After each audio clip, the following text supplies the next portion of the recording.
Bonjour à tous, ravi de vous retrouver pour cette édition exceptionnellement retardée en raison de la retransmission de la séance mensuelle parlementaire dédiée aux questions relatives à la politique générale du gouvernement. Voici à présent les titres de l'actualité.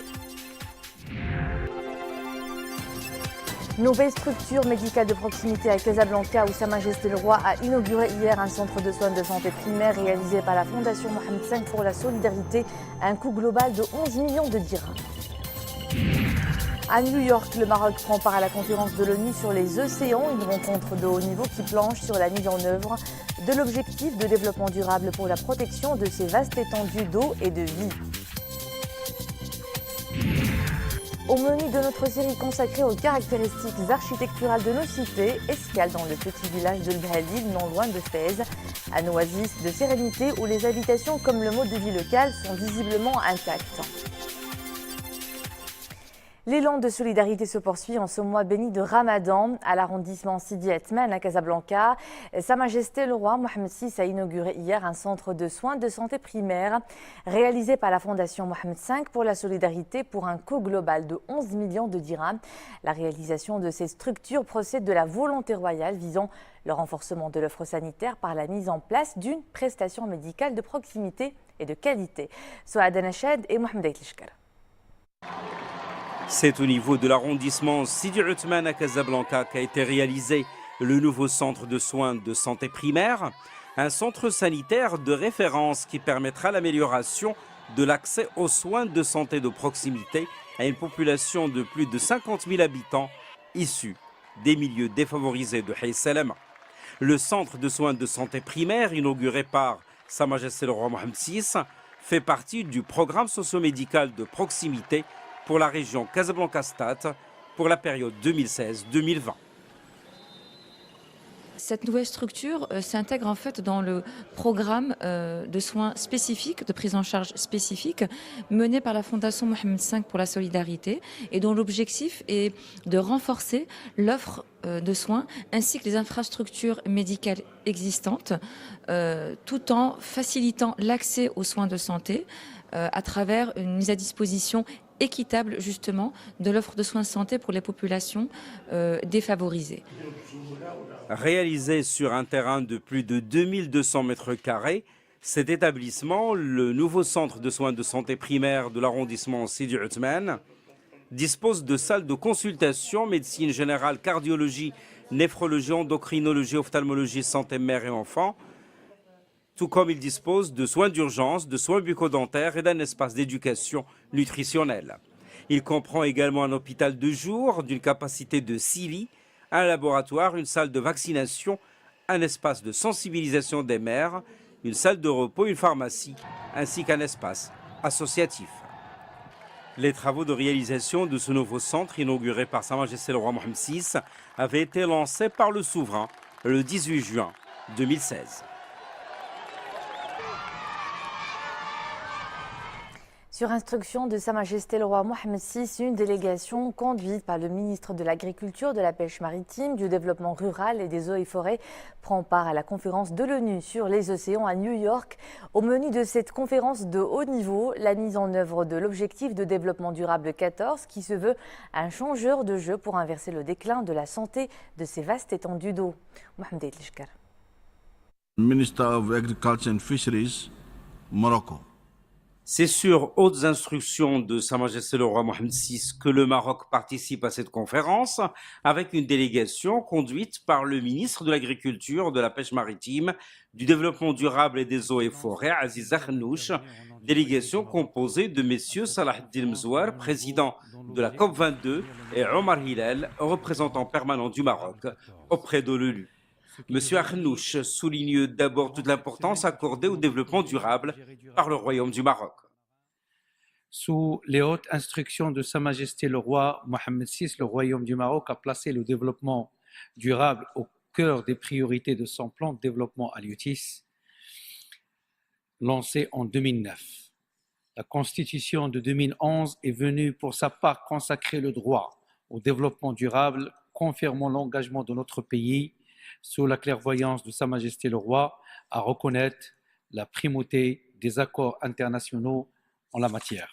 Le ministre explique ensuite toute la place qu'occupe la pêche maritime dans l'économie nationale. La pêche maritime fait vivre environ 3 millions de personnes au Maroc et contribue à près de moitié de ses exportations agroalimentaires en valeur. Devant la conférence onusienne, la délégation marocaine expose également les multiples impacts du plan Haliotis au Maroc. La recherche scientifique a été renforcée, devenant un préalable à l'aménagement et à la gestion des ressources. 94% des ressources halieutiques exploitées sont gérées durablement actuellement et une quinzaine de plans d'aménagement de pêcherie a été mise en place.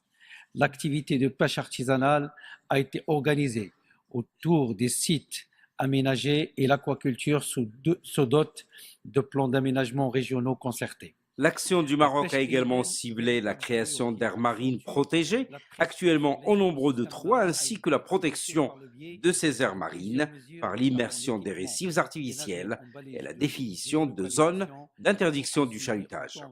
Cette conférence onusienne sur les océans se poursuit jusqu'au 9 de ce mois, après-demain vendredi.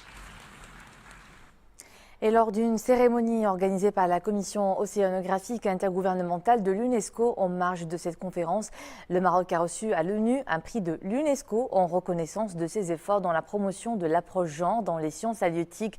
Le prix a été présenté par la directrice de l'UNESCO, Irina Bokova, et reçu au nom du Maroc par le ministre de l'Agriculture, de la Pêche maritime, du Développement rural et des eaux et forêts. Le roi du Bahreïn, Hamad Ben Issa Al Khalifa, a approuvé et promulgué une loi portant amendement de la convention maroco-bahreïnie relative à la non-double imposition. Le protocole d'amendement de cette convention avait été signé lors de la visite de fraternité et de travail effectuée par Sa Majesté le roi Mohammed VI au Bahreïn en avril 2016. Je vous le disais en début de ce journal, la Chambre des conseillers a tenu ce mercredi une séance plénière mensuelle consacrée aux réponses du chef du gouvernement, Saad-Din El-Athmani, aux questions relatives à la politique générale du gouvernement. Cette fois-ci, le chef du gouvernement a répondu à des questions relatives à l'efficacité des politiques de travail, de la lutte contre la pauvreté et de la protection du pouvoir d'achat des citoyens et à celles liées à la stratégie de développement du milieu rural et des zones montagneuses et forestières.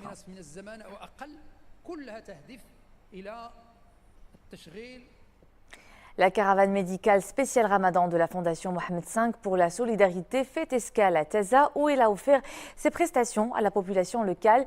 Une opération humanitaire qui vise à apporter un soutien médical de proximité dans plusieurs sites d'intervention, notamment au milieu rural et périurbain. Reportage Saïd Miawaj, Mustafa Zahiri et Bob Karmabrit.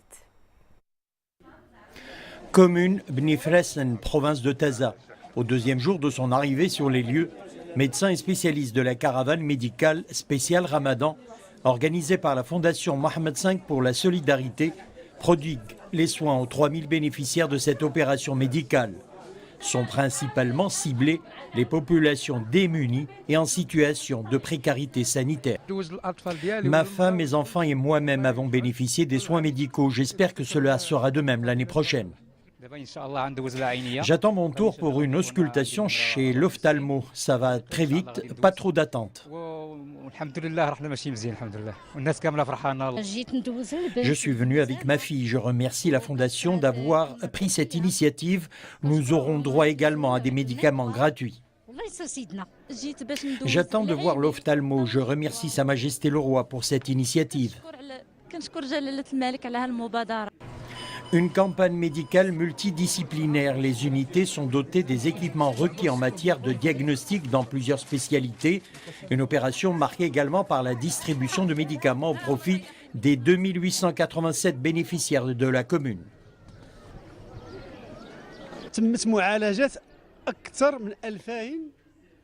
Plus de 2887 personnes ont déjà bénéficié des soins médicaux le premier jour. J'espère qu'il en sera de même ce deuxième jour et les autres jours. De nombreux médecins spécialistes et infirmiers sont mobilisés pour la réussite de cette opération.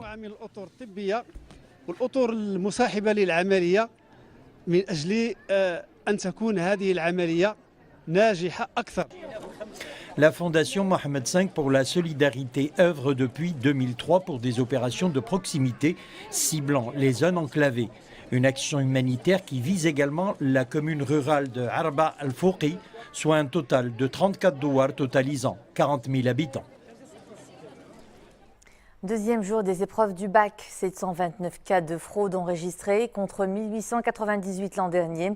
Une baisse de 62% selon le ministère de tutelle qui précise dans un communiqué que les cellules de vigilance et de suivi ont réussi dans un temps record et en coordination avec les services de sécurité à identifier certains des auteurs de la prise en photo de deux sujets d'épreuves et de leur publication sur les réseaux sociaux après le début des examens. Certains d'entre eux ont été arrêtés et déférés devant la justice. Le ministère a également affirmé que la première journée de ces examens s'est déroulée dans de bonnes conditions. Renault Maroc célèbre son millionième véhicule produit au Maroc et exporté à travers le port de Tanger Med. Un résultat fêté hier en grande pompe dans la perle du Détroit. En activité depuis 2012, l'usine Renault Tanger Méditerranée de Meloussa a produit plus de 800 000 voitures à fin 2016. Plus de 90% de ces véhicules fabriqués au Maroc sont destinés à l'exportation. Écoutez le ministre de l'Industrie, du Commerce et de l'Économie numérique. C'est un moment symbolique. Le Maroc a fabriqué et exporté durant ces 5 dernières années 1 million de véhicules marocains de Renault qui constituent 10% de toute la production de Renault dans le monde. Il faut savoir que cette usine est aujourd'hui parmi les 3 premières de Renault, de l'ensemble du groupe Renault dans le monde. Et donc en étant dans ces 3 premières usines, elle draine dans son sillage tout un écosystème d'opérateurs, d'équipementiers qui font qu'aujourd'hui nous en avons plus de 63 juste ici, dont 30 qui sont de rang 1. C'est extrêmement important et c'est très rare de trouver ça sur des plateformes de construction automobile. La chambre criminelle près la cour d'appel à Salé a déclaré hier la clôture de l'examen du dossier et le début des débats dans le cadre du procès des accusés dans les événements de Gdimizig. Selon le procureur général du roi près la cour d'appel à Rabat, Hassan Daki, l'audience d'hier a été marquée par l'audition des médecins qui ont élaboré les rapports d'expertise conformément aux dispositions de l'article 345 du Code de procédure pénale. Le procureur du roi a indiqué que les accusés en état d'arrestation ont été ramenés pour comparaître à l'audience, sauf 5 d'entre eux, dont 4 ont produit des certificats médicaux établis par le médecin de l'établissement pénitentiaire, alors que l'autre passait les examens du baccalauréat le même jour. La rame impactée par le séisme diplomatique dans le Golfe, la campagne annule en effet l'ensemble des vols reliant Doha aux Émirats arabes unis, à l'Arabie saoudite, au Yémen, aux Maldives, à Bahreïn et à l'Égypte. Dans un communiqué, la compagnie aérienne explique qu'elle ne peut plus assurer les vols à destination de ces pays avec un transit à l'aéroport de Doha. Les vols vers ou en provenance de ces 6 pays qui font escale dans la capitale qatari sont donc concernés. La rame assure toutefois que la ligne Casablanca-Doha est opérationnelle. Quant aux vols directs vers l'Arabie saoudite et l'Égypte, ils opéreront normalement.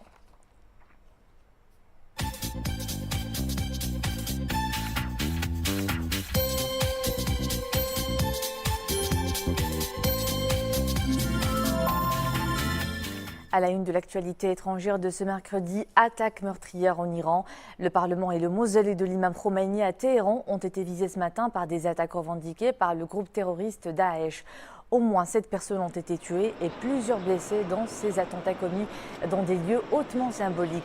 Selon certains médias iraniens, les forces de l'ordre ont donné l'assaut contre des hommes armés retranchés dans les étages supérieurs d'un bâtiment du Parlement où les députés ont néanmoins continué leur session. 2 kamikazes se seraient fait exploser au mausolée et puis une prise d'otages serait en cours dans les étages supérieurs du bâtiment du Parlement où les assaillants retiendraient au moins 4 personnes. L'auteur de l'attaque au marteau sur le parvis de Notre-Dame de Paris est identifié. C'est un ressortissant algérien 40 ans, doctorant en communication à Metz. Selon l'Université de Lorraine, l'assaillant a été auparavant journaliste en Suède, puis en Algérie.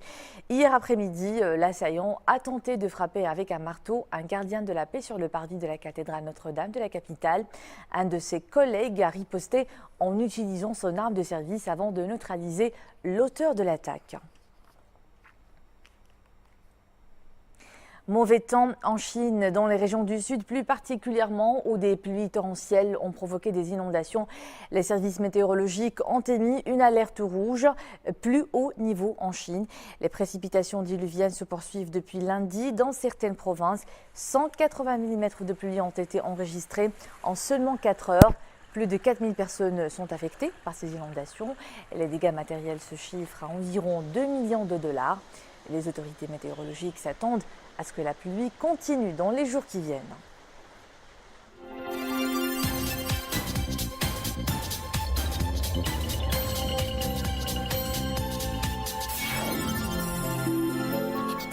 À 2 pas de Fès et non loin de Sfro, le Bhelil est un joli village niché à flanc de montagne qui a gardé toute son authenticité. Des maisons à l'aspect pittoresque et des habitants très attachés à un mode de vie traditionnel. Le lieu est un véritable oasis de sérénité. C'est notre nouvelle escale de la série ramadanesque dédiée à l'histoire et à l'architecture de nos cités. Mohamed Louahbi, Abdelali Ayad, Zakaria Mouqim Billah.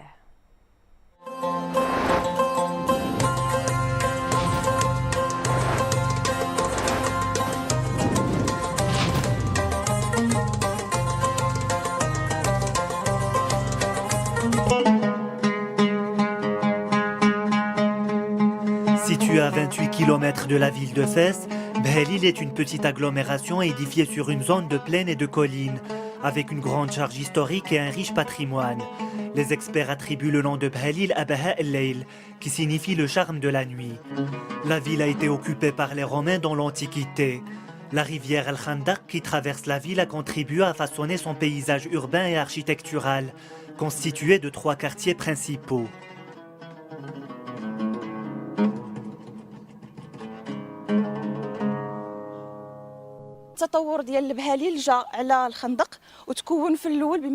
L'évolution de Bhelil est due à la rivière Al-Khandaq. Étant donné que les tribus de la ville étaient en conflit avec les tribus avoisinantes, il était nécessaire de préserver leurs récoltes, ce qui était fait dans le quartier El-Mers. L'installation des habitants à côté de ces dépôts a nécessité la construction d'un nouveau quartier pour le moulage de la récolte, qui est le quartier El-Mdaq. La rivière est le noyau de la ville et structure tous ces quartiers.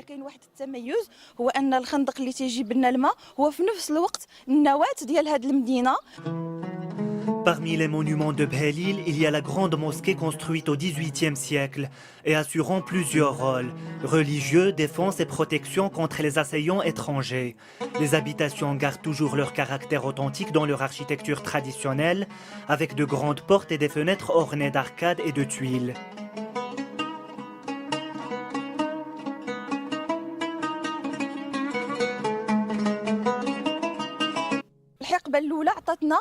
La première époque de la ville est caractérisée par une architecture authentique, inspirée de la culture marocaine.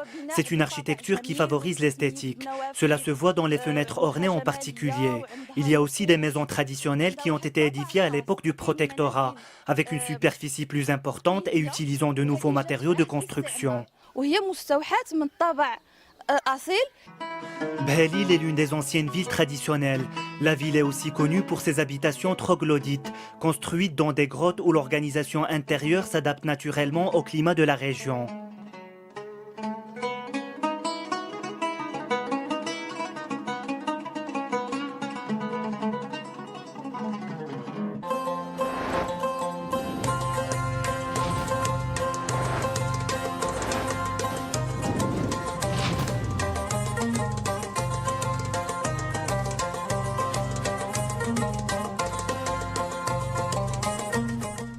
Et c'était le mot de fin de cette édition. Merci à vous de nous suivre. Tout de suite, Mariam Ouhafid pour l'édition en espagnol. Et demain, c'est Boukal Marbriz que vous retrouvez à 13h. Je vous dis, passez une agréable journée. À bientôt.